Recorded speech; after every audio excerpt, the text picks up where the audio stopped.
Nyata tidak, jika ajaran dan gerakan Salafi Wahabi adalah ajaran yang paling murni dan paling benar dalam Islam, sehingga di luar kelompok mereka adalah sesat seperti yang mereka anggap. Ya, dari awal kelahirannya hingga dewasa ini, golongan yang dinisbatkan kepada nama pendirinya yaitu Syekh Muhammad bin Abdul Wahab seakan tidak lepas dari kontroversi, baik dari sisi ajaran hingga metode penyebarannya. Bahkan As-Sawi, seorang ulama ahli hukum bermadhab Maliki, menyebut golongan Wahabi sebagai Khawarij modern karena sering mengkafirkan sesama muslim yang tidak sepaham. Kelompok Salafi atau Wahabi adalah para pengusung madhab pemurnian. Mereka terpecah dalam 3 faksi besar. Pertama, Salafi Hijazi yang mengusung pemurnian akidah dan ibadah. Mereka tidak masuk ranah isu politik. Kedua, Salafi Haraki mengusung tema pemurnian akidah dan ibadah sekaligus pemurnian politik yang agendanya mengusahakan nizam Islam dalam politik tetapi menolak metode kekerasan. Ketiga, Salafi Jihadi yang mengusung tema pemurnian akidah, ibadah, dan politik dan setuju dengan penggunaan kekerasan melalui jihad qital. Nama Wahabi ini dinisbatkan kepada Muhammad bin Abdul Wahab yang lahir pada tahun 1115 Hijriah dan wafat pada tahun 1206 Hijriah. Adapun kata Salafi sendiri berasal dari kata as-salaf yang secara bahasa bermakna orang-orang yang mendahului atau hidup sebelum zaman kita. Yang secara terminologis as-salaf adalah generasi yang dimulai dari para sahabat, tabi'in, dan tabi'it tabi'in. Mereka adalah generasi yang disebut Nabi Muhammad SAW sebagai generasi terbaik. Penggunaan istilah Salafi tersebut oleh sebagian kelompok Islam tertentu dijadikan propaganda. Mereka melakukan klaim dan mengaku sebagai satu-satunya kelompok Salaf. Ironisnya, mereka kemudian menyalahkan dan bahkan mengkafirkan muslim lain yang amalannya tidak sesuai dengan paham yang mereka anut.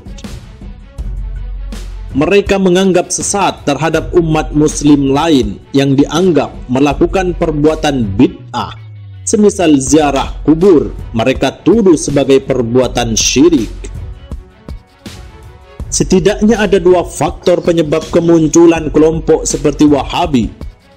Pertama, pada dasarnya kemunculan mereka bermula dari sejarah pertarungan pengaruh dan kekuasaan. Muhammad bin Abdul Wahab yang terusir dari kaumnya kembali mendapatkan angin segar ketika bertemu dengan penguasa Dir'iyah, yaitu Muhammad ibnu Saud. Ajaran Wahabi akan terlindungi manakala bernaung dalam kekuatan penguasa. Di sisi lain, kekuasaan akan semakin menancapkan kukunya tatkala mendapat legitimasi ajaran agama. Jadi perjuangan Wahabi bersama Ibnu Saud bisa dikatakan tak lebih hanya pertarungan perbuatan kekuasaan yang berkedok agama. Faktor lain yang mendasari tindakan ekstrim mereka diantaranya juga karena pemahaman mereka yang kaku dalam memahami teks-teks agama, sehingga cenderung terjerumus dalam memahaminya. Misalnya, mereka sangat kaku dalam memahami perintah-perintah Rasulullah SAW. Paradigma ini yang kemudian menyebabkan mereka dengan mudahnya menyalahkan dan mengkafirkan umat muslim lain. Sekilas gerakan Puritan mereka memang seakan terkesan sangat islami, paling bertauhid, dan seterusnya. Tetapi kita jangan silau, apalagi terjebak dalam kamuflase amalia mereka. Mereka sesungguhnya adalah kelompok yang justru ingin mengikis habis amalan-amalan ahlu sunnah wal jamaah. Fakta yang sesungguhnya, Muhammad bin Abdul Wahab, sang pendiri Wahabi, dan para pengikutnya mempunyai catatan hitam dalam lembar sejarah pergerakan mereka.